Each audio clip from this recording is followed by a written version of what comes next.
ప్రభు నామనకు ఘనత కలుగును గాక. 1 కొరింథీయులకు రాసిన పత్రిక 7వ అధ్యాయము 23వ వాక్యం మనం చదువుకుంటున్నాము. మీరు విలువ పెట్టి కొనబడిన వారు కనుక మనుషులకు దాసులు కాకుడి. ప్రియమైనటువంటి దేవునిలారా, ఈ లోకంలో మనం యేసు ప్రభువుని అంగీకరించిన తర్వాత యేసు ప్రభువుకు మాత్రమే దాసులుగా ఉంటాము అని పౌలు భక్తుడు తెలియవలసినట్లుగా మనం చూస్తున్నాం.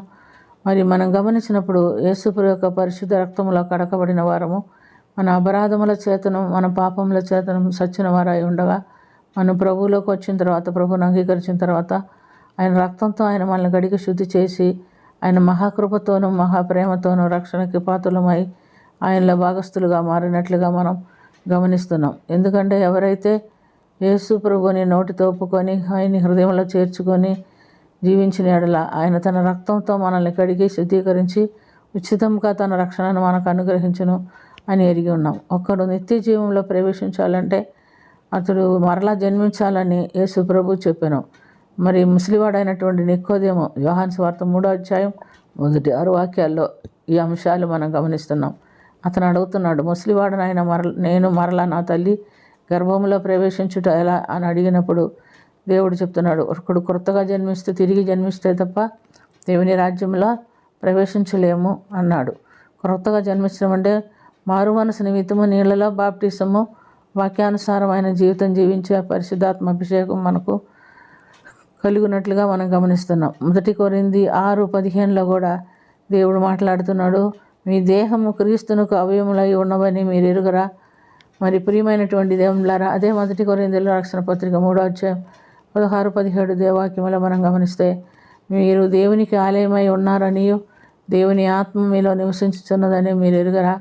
ఎవడైనాను నా ఆలయం పాడు చేసినట్లా వానిని నేను పాడు చేస్తానని ప్రభువు చెప్తున్నాడు. అలా పరిశుద్ధంగా మనం జీవించాలంటే ప్రియమైనటువంటి దేవునులారా, వాక్యానుసారమైన జీవితం మనం జీవించవలసిన వారమై ఉన్నాం.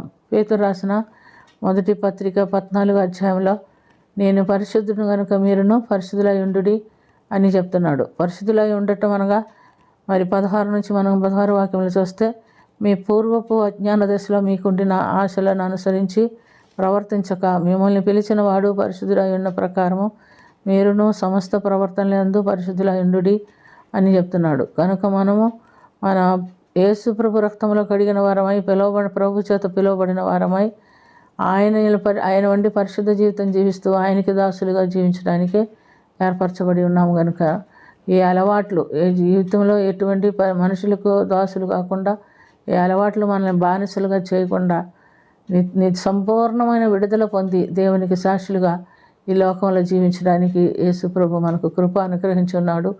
అట్టి కృపలో మనం జీవించడానికి మనల్ని మనం దేవునికి సమర్పించుకుందాం. ప్రేమ కలిగిన తండ్రి, కృప కలిగిన ప్రభు యేసు రక్షక, మేము లోకమునకు పాపమునకు దాసులు కాకుండా, మనుషులకు దాసులు కాకుండా నీకు నీ కృపకు దాసులమై జీవించడానికి సహాయం చేయమని అడుగుతున్నాం. మీరు మీ సొత్తు గారు, మీరు పరిశుద్ధమైన రక్తంతో విలువబెట్టి కొనబడిన వారు కనుక దేవుణ్ణి స్తుతించుడి అని దేవుని వాక్యం ద్వారా మేము తెలుసుకొని అట్టి పరిశుద్ధ జీవితం జీవించడానికి మాకును సహాయం చేయమని దీవించమని యేసుక్రీస్తు పుణ్య నామమున అది మిక్కిలి వినయంతో అడిగి వేడుకొనుచున్నాము తండ్రి. ఆమేన్.